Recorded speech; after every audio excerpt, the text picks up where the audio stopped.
নমস্কার বন্ধুরা, বিধায়কনাথ বাপ্পা ইউটিউব চ্যানেলের আরেকটি নতুন ফ্রেশ ভিডিওতে আপনাদের স্বাগতম। কথায় আছে রামভক্ত হনুমান। শ্রীরামচন্দ্র এবং মাতা সীতার প্রতি ভক্তির কথা রামায়ণে বর্ণিত আছে এবং এইরূপ ভক্তির কারণে পুরাণেও বিশেষ স্থান দেওয়া হয়েছে।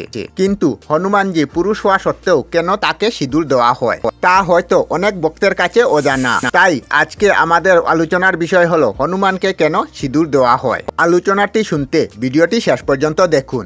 প্রভু রামচন্দ্র যখন রাবণকে বধ করার পর অযোধ্যায় ফিরে এসেছিলেন, হনুমান তখন শ্রী রামচন্দ্রের সাথে অযোধ্যাতেই ছিলেন। একদিন মাতা সীতা কপালে সিঁদুর পরছিলেন এবং হনুমানজি তা দেখেন।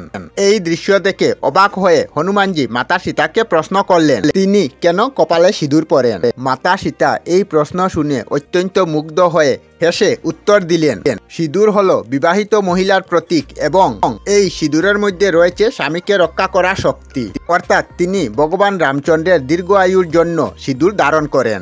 এরপর হনুমানজি বিষয়টা নিয়ে গভীর চিন্তায় মগ্ন হয়ে গেলেন আর ভাবলেন, তিনি যদি সিঁদুর পরেন তাহলে বোধহয় প্রভু রামচন্দ্রের আয়ু বৃদ্ধি পাবে। এই ভেবে তিনি তার সারা গায়ে সিঁদুর মেখে ফেলেন।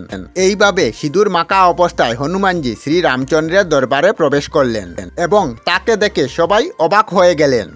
তখন শ্রী রামচন্দ্র হনুমানজিকে বললেন, তুমি সিঁদুর মেখেছ কেন?